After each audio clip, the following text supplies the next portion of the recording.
진짜 행복한 삶을 위해 주님께서 우리에게 주신 세 가지를 생각해 봤어요. 그 세 가지는 무엇이었습니까? 먼저 하나님의 생명이었습니다. 그 코에 생기를 불어넣어서 동물적인 생명을 넘어서는 신적 생명, 하나님의 생명에 우리를 동참케 하셨습니다. 두 번째는 무엇이었습니까? 하나님의 사명이었습니다. 하나님께서 완벽하게 지으신 에덴 동산이었지만 그 가운데서 그 동산을 경작하고 그것을 지켜야 하는 사명을 사람에게 주셨다는 것이죠. 마지막은 무엇이었죠? 하나님의 계명이었습니다. 아무리 빠르게 달리는 KTX, 편리한 KTX라 할지라도 브레이크가 없으면 그것은 우리를 빨리 가게 하는 것이 아니라 빨리 황천길로 빨리 우리 요단강을 건너게 하는 거예요. 전혀 행복할 수가 없습니다. 빠른 방향, 빠른 속도, 올바른 방향만이 전부가 아니라는 거예요. 그래서 하나님께서는 생명, 사명, 계명 이 세 가지를 인간이 처음 빚어졌을 때, 그가 아직 죄를 범하기 전에도 이러한 생명, 사명, 계명을 주셔서 그로 행복하게 살게 하셨다라는 것입니다. 이러한 생명과 사명, 계명이 없는 삶은 그 자체로 결코 행복할 수가 없음을 우리 모두에게 강하게 방증하여 말해주는 말씀이 아닐 수 없습니다. 오늘은 조금 더 깊은 차원으로 들어가 하나님께서 만드신 그 공간에 집중하고 그 공간 안에서 하나님께서 우리에게 주신 사명에 담겨 있는 영적 의미를 밝혀보는 시간을 갖기를 원합니다. 더 깊은 차원의 행복한 삶, 더 고차원적인 행복을 누릴 수 있는 영적인 삶이 무엇인가, 이 말씀은 저와 여러분에게 강하게 보여주고 있어요. 그것이 바로 하나님께서 지으신 에덴에 지으신 동산, 하나님께서 조성하신 그 동산에 잘 나타나 있습니다. 첫 번째 에덴 동산이 보여주고 있는 모습은 무엇입니까? 그것은 바로 에덴 동산이 성전의 원형이라는 사실입니다. 에덴 동산은 그냥 잘 꾸며진, 잘 갖춰진 편리하고 또 아름다운 환경이 조성된 그러한 낙원의 이미지를 넘어섭니다. 왜 그렇습니까? 거기에 하나님께서 거하시기 때문이에요. 창세기 3장에 보니까 하나님께서, 제 목소리를 이 모니터에서 좀 줄여주시든가 하면 좋을 것 같아요. 이 창세기 3장에 보니까 인간이 타락하기 전에 하나님께서 동산을 거니실 때에라는 표현이 등장합니다. 이 동산을 거니시다라고 하는 표현은 하나님께서 동산에 머물시다라는 표현과 같은 표현이에요. 그래서 그것은 성전에 하나님께서 거하시다와 같은 동등한 표현이 되는 것입니다. 그렇기 때문에 이 에덴 동산은 하나님이 거하시는 공간입니다. 그럼 하나님은 영이시기 때문에 어디서든지 거하실 수 있어요. 하나님은 어디서든지 무소부십니다. 줄여달라고 했지 꺼달라고는 말씀드린 적이 없어요. 하나님은 무소부재하세요. 이거를 라틴어로 유비쿼터스라 그래요. 하나님 어디든지 계신다. 하나님 무소부재하시다라는 것을 잘 알고 있습니다. 그럼 하나님께서 이 동산을 거니신다. 하나님 다리가 있습니까? 없습니까? 하나님 다리가 없어요. 하나님 다리가 없으신데 왜 거니세요? 그죠? 이것은 하나님께서 그 동산 가운데 있는 인간과 함께 하신다는 것을 강조하는 표현입니다. 그렇기 때문에 하나님께서 온 우주 만물에 충만하시고 무소부재하신 그 하나님이 특별히 인간이 거주하고 있는 그 에덴에 조성한 그 동산 가운데 함께하고 계신 것을 보여주는 것이죠. 그래서 이 공간은 성전, 거룩하게 구별된 공간이 되는 것입니다. 뿐만 아니라 이 공간에 등장하는 여러 가지 내용들이 이 에덴에 있는 이 동산이 성전의 이 모티브를 갖고 있다는 것을 저와 여러분에게 보여주고 있습니다. 무엇이 제일 그러하냐? 첫 번째 강입니다. 강 10절이죠. 제가 읽어드리겠습니다. 강이 에덴에서 흘러나와 동산을 적시고 거기서부터 갈라져 내 근원이 되었으니라고 되어 있는데, 에스겔서에서 이 성소에서부터 물이 흘러나와서 그것이 강이 되고요. 계시록 21장 또 22장에 보니까 거기에 또 생명수 강이 흐른다고 되어 있습니다. 하나님께서 거하시는 곳에는 생명을 살리는 강이 있습니다. 강이 있어요. 그러니까 에덴에도 동산에도 똑같이 그 강의 모티브가 등장하고 있죠. 두 번째는 무엇입니까? 바로 이 보석의 모티브입니다. 12절이죠. 그 땅의 금은 순금이고 그곳에는 베델리엄과 호마노도 있으며 라고 되어 있습니다. 성전 안에 있는 이 보석들과 또 제사장의 흉패에 붙어 있는 이러한 보석들을 연상케 하는 내용이 아닐 수 없는 거죠. 그러니까 이러한 모든 내용들을 토대로 생각해 봤을 때, 이 외에도 굉장히 많지만 시간 관계상 이러한 내용들을 토대로 생각해 봤을 때 에덴 동산은 하나님께서 거하시는 성전의 모습을 하고 있다라는 것을 우리로 알게 합니다. 두 번째, 그러면 이 에덴 동산 안에서의 인간은 어떠한 모습이냐? 바로 제사장의 모습이다라는 것을 알 수가 있어요. 우리가 같이 읽었던 말씀인데 우리 같이 다시 한번 읽어보기 원합니다. 15절 말씀이죠. 같이 읽습니다. 시작. 여호와 하나님이 그 사람을 이끌어 에덴 동산에 두어 그것을 경작하며 지키게 하시고. 아멘. 경작하며 지키게 하다라고 하는 동사, 두 개의 동사는 하나는 경작하다는 아바드, 그리고 지키게 하다는 샤마르예요. 아바드, 샤마르는 제사장의 기능과 역할을 표현할 때 언제나 등장하는 거예요. 제사장은 거기에서 하나님을 섬기고 하나님을 위해서 일하고 그 다음에 그 성소를 지키는 역할을 한다라는 것입니다. 우리 민수기 3장 5에서 8절까지 말씀 같이 한번 읽어보겠습니다. 3장 5에서 8절까지 말씀 같이 읽습니다. 시작. 여호와께서 또 모세에게 말씀하여 이르시되 레위 지파는 나아가 제사장 아론 앞에 서서 그에게 시종하게 하라. 그들이 회막 앞에서 아론의 직무와 온 회중의 직무를 위하여 회막에서 심우하되 곧 회막의 모든 기구를 맡아 지키며 이스라엘 자손의 직무를 위하여 성막에서 심우할지니. 아멘. 여기 보면 등장하는 심우하다라고 하는 표현이 아바드고요. 지키다 8절에 곧 회막의 모든 기구를 맡아 지키며 할 때 등장하는 지키다라고 하는 표현이 샤마르입니다. 그래서 제사장이 해야 하는 두 가지 큰 역할이 아바드, 샤마르예요. 근데 하나님께서 아담을 에덴 동산에 두셔서 하게 하신 일이 바로 아바드, 샤마르 하게 하셨다는 거죠. 그러니까 하나님 성전에서 하나님 앞에 살아가면서 하나님 온전히 예배하고 제사장의 역할을 감당하도록 하나님께서 저와 여러분을 불러주신 거예요. 그러니까 우리 모든 인간이 가지고 있는 두 가지 중요한 행복한 삶의 조건이 무엇이냐? 하나님 거하시는 성전 안에서 그분을 섬기는 제사장의 삶을 살아가는 것, 이것이 하나님께서 저와 여러분에게 원형적으로 주신 행복한 삶의 모습이다라는 것을 알 수 있다라는 것입니다. 자, 그렇다면 이 말씀이 저와 여러분에게 주는 두 가지 적용점이 무엇일까? 한번 생각해 보기 원합니다. 첫 번째, 같이 한번 읽어볼까요? 시작. 하나님과 함께하는 삶이 가장 행복한 삶입니다. 하나님과 함께하는 삶이 가장 행복한 삶이라는 거예요. 너무 여러분 마인드도 식상하시죠? 하나님과 함께하는 삶이 가장 행복한 삶이다.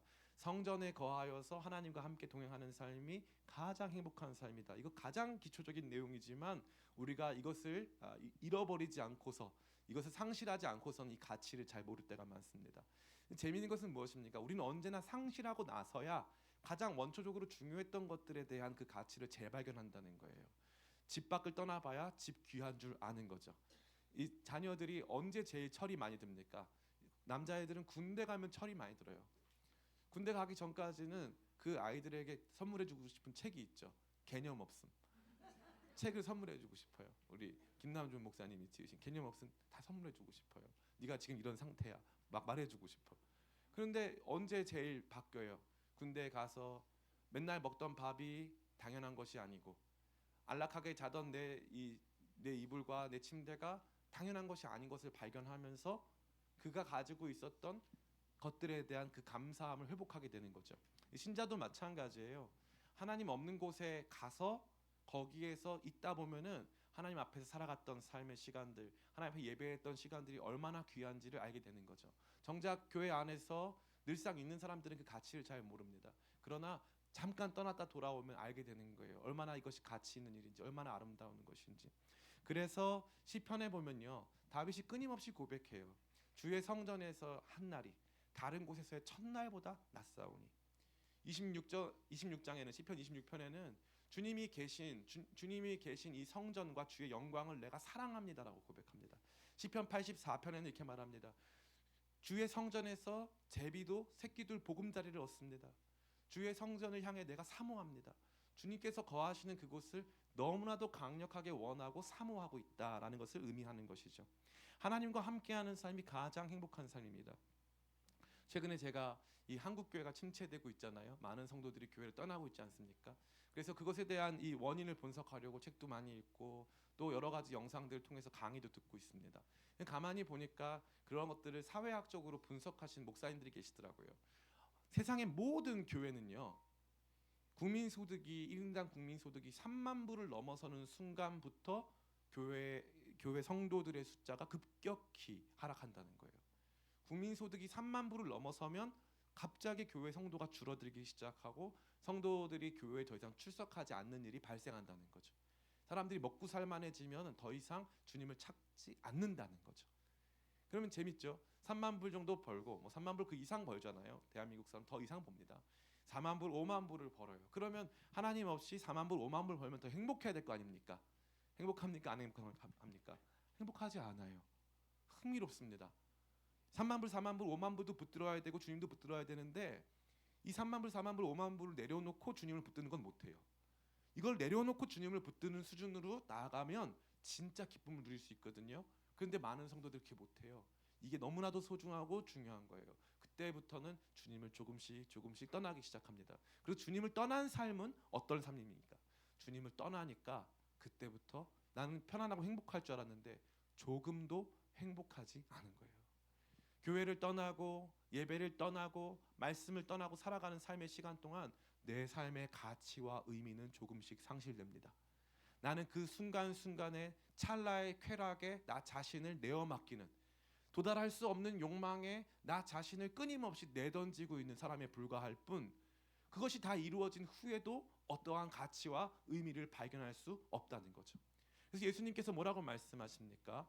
심령이 가난한 자는 복이 있나니 천국이 그들의 것임이요라고 말씀하세요. 참 재밌지 않아요? 심령 가운데 가난함은 뭐가 가난합니까? 아파트가 50평이 안 되면 가난한 거예요? 아니죠. 가난함은요, 부족을 느끼는 상태예요. 내가 뭐가 없다는 것을 느끼는 상태예요. 그게 가난한 상태입니다. 심령의 가난함은 내가 많은 물질을 가지고 있지만 이 물질로 내 삶을 채울 수가 없어서 내 영적 갈망이 너무나 크다는 거예요. 너무나 이 영적 갈망이 크기 때문에 정말 주님을 원하는 사람이 된다는 거죠. 복음서에는 그러한 한 사람이 등장합니다. 그 사람의 이름은 아리마대 요셉이라는 사람이에요. 이 아리마대 사람 요셉은요, 사회적으로 성공한 사람이고 돈이 굉장히 많은 사람이었어요. 근데 성경에 보니까 그에 대한 여러 가지 수식어가 등장하는데 그도 예수의 제자더라 등장하는데 거기 보면 참 재미있는 표현이 있어요. 그도 하나님의 나라를 기다리는 자더라 라고 되어 있어요.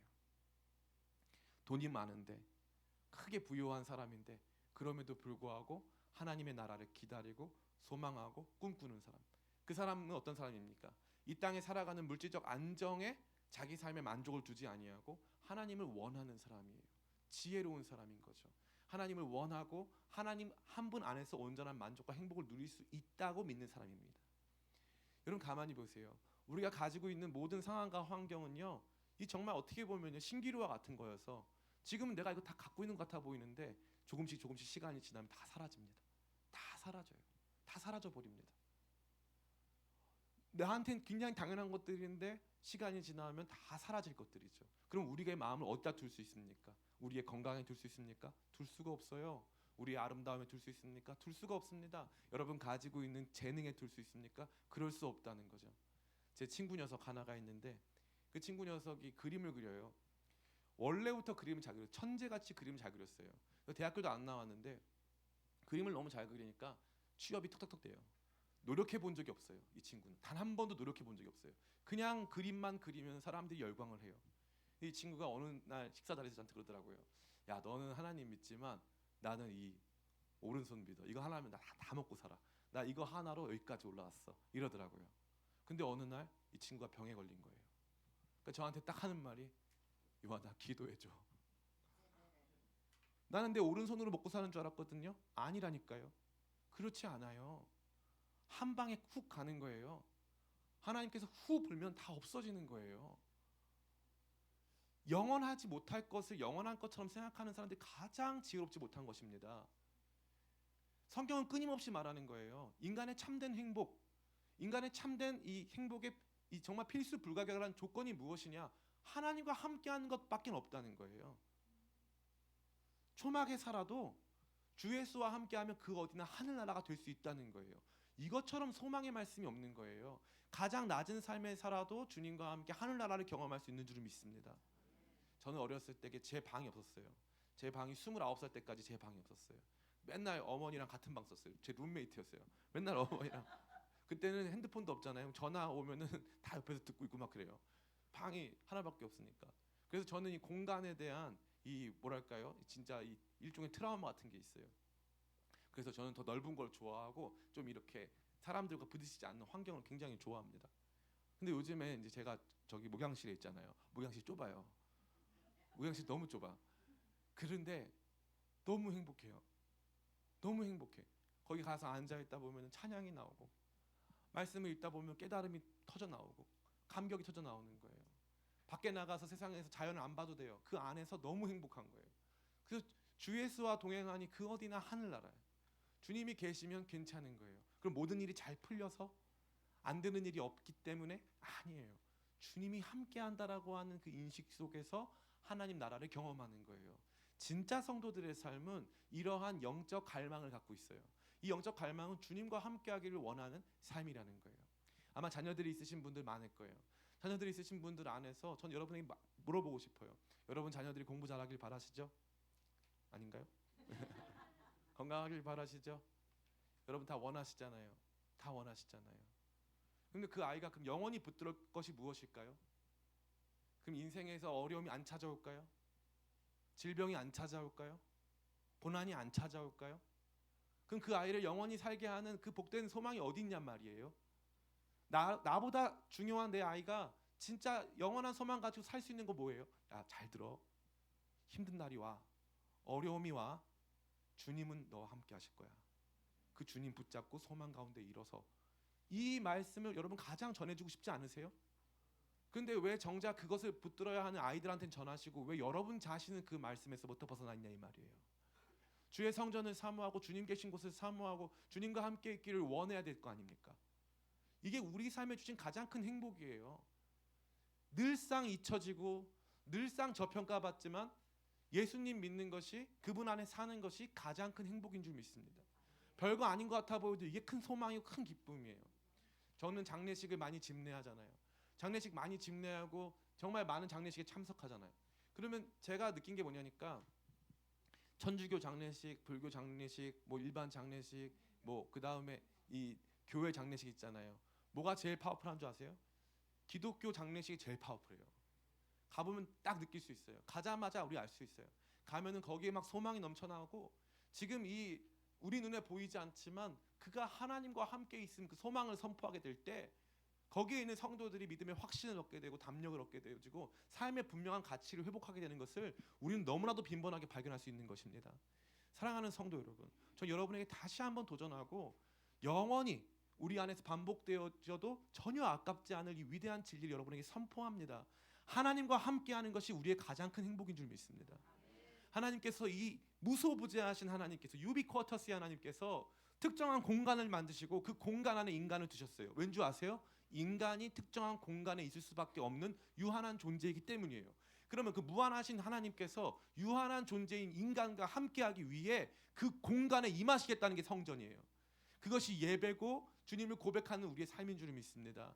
유한한 인간 속에 주님께서 함께 하시겠다는 거예요. 영원의 주님, 무한의 주님이 유한의 인간, 찰나의 인간 속으로 들어오셔서 함께 하겠다는 거예요. 이거보다 더 큰 선물이 없는 거예요. 이거보다 더 큰 기쁨이 없는 것입니다. 인생의 실패, 성공 그 무엇과도 바꿀 수 없는 가장 중요한 가치는 주님께서 우리와 함께 하신다는 사실인 줄 믿습니다. 마태복음 28장 18절에서 20절을 말하고 있습니다. 볼지어다 내가 세상 끝날까지 너희와 항상 함께 있으리라. 주님께서 말씀하시는 거예요. 병상에 누워 있어도 주님께서 함께 하시는 줄을 믿습니다. 우리가 때때로 아무도 믿는 사람 찾을 수가 없고 고난 가운데 있다 할지라도 주님께서 함께 하시는 줄을 믿습니다. 제가 어떤 선교사님을 아는데 선교사님은 크리스찬이 한 명도 없는 곳에서 사역을 하세요. 거기에서 너무 외로운데 제가 가서 물어봤어요. 선교사님 얼마나 외롭고 힘드십니까? 그랬더니 선교사님 하시는 말씀이 있어요. 목사님 주님께서 함께 하세요. 주님께서 함께 하세요. 여기에 있는 사람들은 주님을 모르지만 주님께서 나에게 찾아오시고 함께 하세요. 주님과 함께 하는 것이 가장 큰 복입니다. 그래서 아침과 저녁에 깰 때 또 눈 감을 때 여러분 날마다 기도하시길 축복합니다. 주님 나와 함께 해주세요. 오늘 이 아침에도 나와 함께 해주세요. 소망 가운데 살 수 있도록 주님 없는 행복 참된 행복 아니오니 주님 나와 함께하여 주시옵소서라고 고백하는 저와 여러분 다 되기를 예수님의 이름으로 축원합니다. 두 번째 행복한 삶의 조건은 무엇입니까? 같이 한번 읽겠습니다. 시작. 하나님을 섬기는 삶이 가장 행복한 삶입니다. 아멘. 하나님 섬기는 삶이 가장 행복한 삶이에요. 아담을 하나님께서 제사장과 같은 사명 주셨다. 아바드 샤마르, 경작하고 지켜라. 그곳에서 나를 섬기고 그 일들을 행하며 그 에덴 동산을 지키고 가꾸어라. 주님께서 말씀하셨다고 우리가 같이 배웠습니다. 그것은 제사장적인 삶을 의미하는 거예요.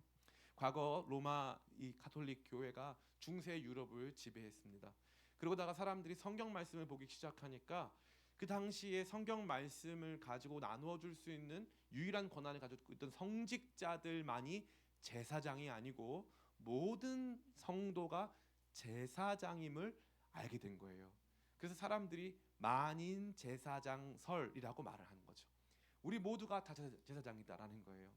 이 만인 제사장설과 관련된 내용이 베드로전서 2장 9절입니다. 같이 한번 읽어볼까요? 같이 읽습니다. 시작. 그러나 너희는 택하신 족속이요 왕 같은 제사장들이요 거룩한 나라요 그의 소유가 된 백성이니 그의 기이한 빛에 들어가게 하신 이의 아름다운 덕을 선포하게 하려 하심이라. 아멘. 이 말씀은 너무나도 충격적인 거예요. 왜냐하니까 구약 성경의 제사장들은 따로 구별되어 있습니다. 그러나 이 말씀은 우리 모든 사람이 제사장이라는 거예요. 그것은 어디에 토대하고 있습니까? 아담이 제사장이었어요. 인간의 대표 또 뿐만 아니라 첫 번째 인간인 아담이 제사장이었어요. 거기에서 그 땅을 아바드, 그 땅을 경작하고 샤마르, 그 땅을 지켜야 하는 사명을 가진 하나님 섬기는 하나님께서 맡겨주신 사명 감당하는 사람이었다는 거죠. 우리는 이 말씀을 종종 인용하곤 합니다. 목회자의 횡포, 또 모든 것들이 집중된 목회자의 권력을 견제하는 도구로서 우리 모든 평신도들이 우리가 다 왕같은 제사장이다 라는 말을 할 때는 이 말을 굉장히 기쁘게 사용해요. 다시 말해 너나 나나 똑같다 이 말 할 때는 이 말 쓰는 걸 되게 좋아합니다. 다 제사장, 왕같은 제사장이다 이거죠. 그러면 제가 말하는 거예요. 너나 나나 똑같으면 오셔서 설교하세요. 그러면은 그때는 갑자기 저보고 주의 종이래요. 주의 종이시니까 막 엄청 저를 막 존중해줘요. 그러다가 뭐 교회에서 무슨 일이 발생해서 안건 내놓고 그러면은 우리가 다 거룩한 제사장 아닙니까? 제사장 만인 제사장설이요. 이 같이 굉장히 우리에게는 편향적으로 쓰이고 있어요. 굉장히 중요한 내용이 아닐 수 없는 거예요. 만인 제사장은요. 우리 각자가 저도 하나님을 섬기는 거고 여러분도 하나님을 섬긴다는 거예요. 아멘. 하나님을 섬기는 삶을 산다는 거예요. 목사님이 하나님 섬겨주시고 저희는 알아서 살게요. 이게 아니라는 거예요. 각자의 삶의 자리에서 우리가 하나님 섬기는 삶, 제사장적 삶을 산다는 거죠. 그러면 제사장적 삶은 무엇이냐? 이 말씀이 보여주고 있어요. 9절 말씀 제가 다시 한번 읽어드릴게요. 베드로전서 2장 9절. 그러나 너희는 택하신 족속이요 왕같은 제사장들이요 거룩한 나라요 그의 소유가 된 백성이니 이는 너희를 어두운 데서 불러내어 그의 기이한 빛에 들어가게 하신 이의 아름다운 덕을 선포하게 하려 하심이라.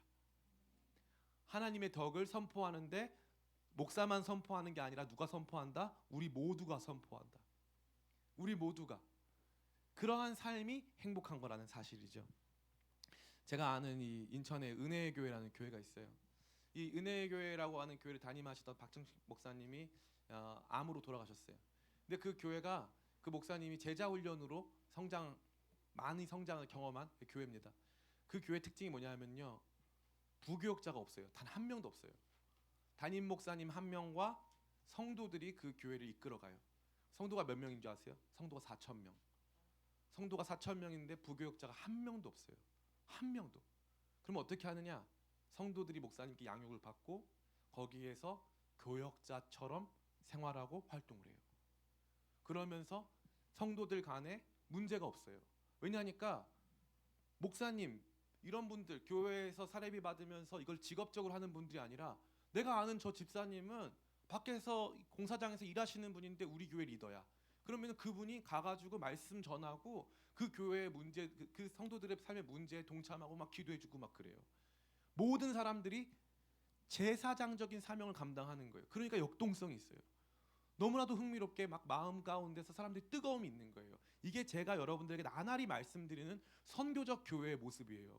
교회가요 목사님 얼굴만 보고 있잖아요. 그러면 목사님 날마다 늙어가고요 얼굴 까매져요. 이게 제일 비참한 거예요. 목사 얼굴만 보고 있는 교회. 목사님 이렇게 해주세요. 목사님 우리 교회 부흥시켜 주세요. 최악이에요. 그런 교회가 최악이에요. 시간이 가면 갈수록 목사도 지치고 성도도 지쳐가는 거예요. 그럼 어느 교회가 살아나는 교회냐? 힘들고 어렵지만 성도들이 다른 성도에게 하나님 말씀 전해주고 또 믿지 않는 사람들에게 말씀 전해주고 선교하는 그 일에 동참하기 시작하면 그때부터 변화가 일어나고 생명력이 발생하기 시작하는 거예요. 그러면 교회 다니는 게 행복한 거예요. 인천에 어느 교회에 갔어요. 그 어느 교회에 갔는데 저희 보고 회의를 6시 반에 하자는 거예요. 무슨 회의할 일 있어서 갔더니 밤 6시 반에도 바글바글해요. 그러면서 저한테 그러는 거예요. 이분들 다 왜 와 있는 줄 아냐는 거예요. 젊은 40대, 50대 부부들이 다 와 있는 거예요.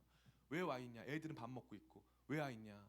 8시, 9시까지 제자 훈련, 리더 훈련 해야 되는데 4, 50명, 50명 되어지는 이 부모들이 다 와가지고 애들은 밑에서 밥 먹고 거기서 운동하고 거기 위에서 제자 훈련 받는다는 거예요. 교회가 계속 성장해요. 그럼 더 재밌는 얘기 드릴까요? 그러면 그 성도들 불행할까요? 행복할까요? 가만히 있는 성도보다 훨씬 행복합니다. 훨씬 행복해요. 직장도 때가 있고요. 자녀 키우면서 때가 있어요. 그거 하고 나면은 삶이 무의미가 찾아와요. 어떤 사람들은 그때 바람도 피고, 어떤 사람은 그때 골프에 미치고, 어떤 사람은 그때 술에 미치고, 어떤 사람은 도박에 미치고, 다 그러는 거예요. 그런데 그러한 삶의 순간이 찾아올 때 내 삶은 왕 같은 제사장의 삶이고 하나님께서 내게 구별하셔서 주신 이 에덴에 있는 이 동산, 주님과 함께하는 이곳에서 주님을 섬기는 삶이다 이거예요. 주님을 섬기는 삶이다. 그러니까 언제 어디에 있든지 하나님 말씀을 전하는 거죠. 너무나도 중요한 거 아니겠습니까? 요즘에 유튜브 사람들이 많이 보죠. 유튜브 보면은 가끔 일타 강사들이 신앙 고백을 하거나 간증을 하거나 말씀을 전할 때가 되게 많아요. 그러면 그 사람들이 신앙 고백하고 그러면 더 인기 끌고 돈 많아질까요? 안 그래요. 그렇지 않습니다. 그 사람들 그거 고백하고 그러면 더 부담스럽고 힘든 일이 많아요. 그럼에도 불구하고 그런 사람들 가끔 있잖아요. 보면은 계속 그 말을 해주고 싶어해요. 말씀을 전하고 싶어하고 뭔가 사람들에게 진짜 내가 깨달은 이 진리를 보여주고 싶어하는 거예요. 근데 내가 깨달은 진리를 보여주지 않잖아요. 재밌게도 그게 날마다 줄어요. 그 감격이 줄어들고 그 내가 깨달은 그 깨달음이 줄어들고 그러는 거예요. 그러면서 나중에 없어져요. 내가 언제 예수 믿은 사람인가? 내가 언제 그 은혜를 받은 사람인가? 싹 다 없어지는 거예요. 하나님 함께 하시는 삶이 행복의 정말 이 필수적인 조건인 것을 고백하며 그분 안에서 하나님 섬기는 삶, 하나님 섬기는 삶은 놀랍게도 하나님 앞에서 예배만 드리는 삶이 아니라 놀랍게도 하나님 섬기는 삶은 누군가에게 하나님 행하신 기이한 덕의 이야기를 전해주고 사람들에게 하나님 사랑을 전파해주고 사람들을 말씀으로 세워주는 제사장적 역할인 줄 믿습니다. 제사장은 자기를 위해 기도하는 사람이 아니에요. 제사장은요 타인을 위해서 기도하는 사람이에요. 이게 굉장히 중요한 거예요. 타인을 위해서 기도하는 거. 제가 예전에 저희 어머니한테 기도를 배울 때였어요. 어머니가 저한테 기도를 많이 가르쳐. 어머니도 굉장히 좌절스러우셨을 거예요. 막 기도를 막 배우는데 막 등 맨날 때리면서 기도하라고 막 그랬어요. 등 때리면서 더 주님을 부르짖으라고. 그때 기도 하나도 안 나왔어요. 그러니까 애들 등 때리면서 기도시키면 안 돼요. 반감만 있어, 반감만. 그러니까 그 다 큰 성인들이나 등 때리면서 하는 거지. 애들은 그렇게 하면 애들은 막 강요하면 안 돼요. 애들은 밀당을 해야 돼, 밀당을. 그래서 자꾸 이렇게 간식 같은 거 주고 추루 주고 이렇게 해가지고 애들로 하여금 기도하게 해야지. 애들 막 그렇게 막 등 때리고 그러면 안 돼요. 근데 그때 제가 기도가 안 터진 거예요. 근데 언제 터졌냐? 갑자기 그때 무슨 전쟁이 났나 막 그래가지고 주님 그 민족을 불쌍히 여겨주세요. 기도하는데 그때 터진 거예요. 제 기도할 때는 안 터진다니까요. 신기해요. 다른 사람의 고통과 어려움 가운데 동참하기 시작하면 눈물이 나기 시작하고 그때부터 기도가 터지고 그때부터 주님 마음 알게 되고 그 주님 마음에 비추어진 내 자신의 삶을 보게 되면서 그때부터 다시 한번 내 삶이 새로워지는 걸 경험하는 거예요. 선지자적 제사장적 삶을 산다는 건 나를 위해 산다는 게 아니에요. 나 위해 살면요 반드시 불행해져요. 반드시 불행해집니다. 제사장적 삶을 사는 데서 필수적인 조건이 뭐냐면 여러분 돈, 여러분 마음대로 쓰지 말란 뜻이 아니에요. 여러분의 삶의 근본적인 방향성이 확장성, 열려있음, 누군가를 향한 나아감 이런 방향으로 나아가야 한다는 거예요. 그래서 기도가 타인을 향하기 시작하면 그때부터 놀라운 변화가 있는 거예요. 하루는 학교에서 채플 드리는데 채플이 냉랭했어요. 냉랭한 기류 속에서 교목실장님이 나오셔가지고 한 학우가 급성 이 간염에 걸려가지고 이 간경화, 급성 간경, 간이 빠르게 굳어가서 좀 있으면 목숨을 잃는다는 거예요.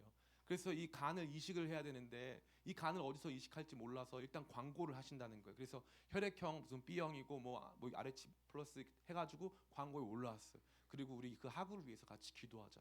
근데 평상시에는 기도가 뜨겁지 않았거든요. 근데 그 하구가 우리가 아는 하구고 막 이러니까 기도가 막 불같이 타오르기 시작하는 거예요. 그러면서 끝나고 나니까 애들이 교목실 앞에 줄을 서고 있는 거예요. 줄을 서서 내가 RH 플러스 B형인데 내 간을 이식할 수 있냐 줄 서 있는 거예요, 애들이. 그거 보면서 너무 충격을 받은 거예요. 그때 그 아이들이 불행했을까요, 행복했을까요? 행복했어요. 행복했다고요. 내가 누군가를 위해 살 수 있다면 얼마나 좋을까? 얼마나 좋을까? 내 삶은 내 것이 아니구나. 하나님 나한테 맡겨주신 비전과 사명이 있는 거구나. 나를 통해 누군가가 삶이 회복이 일어날 수 있겠구나. 이거 경험하며 사는 건 축복입니다. 축복. 그것이 축복인 줄 믿습니다. 이 말씀 맞춰요. 진짜 행복한 삶은 하나님과 함께 살면서 제사장적 삶을 사는 거예요. 나만을 위해 사는 것이 아니라 그 땅을 경작하며 앞으로 그 땅 가운데 태어날 수많은 사람들이 하나님 안에 살 수 있도록 도와주는 그 제사장적 사명을 감당할 때 우리는 가장 큰 행복을 누릴 수 있는 줄을 믿습니다. 사랑하는 성도 여러분, 전 여러분 모두가 하나님과 날마다 동행하기를 힘쓰고 하나님 안에 거하며 제사장적 삶을 살게 되시기를, 그래서 진짜 행복 누리시기를 예수님의 이름으로 축원합니다. 아멘. 우리 같이 찬양 부르고 합심으로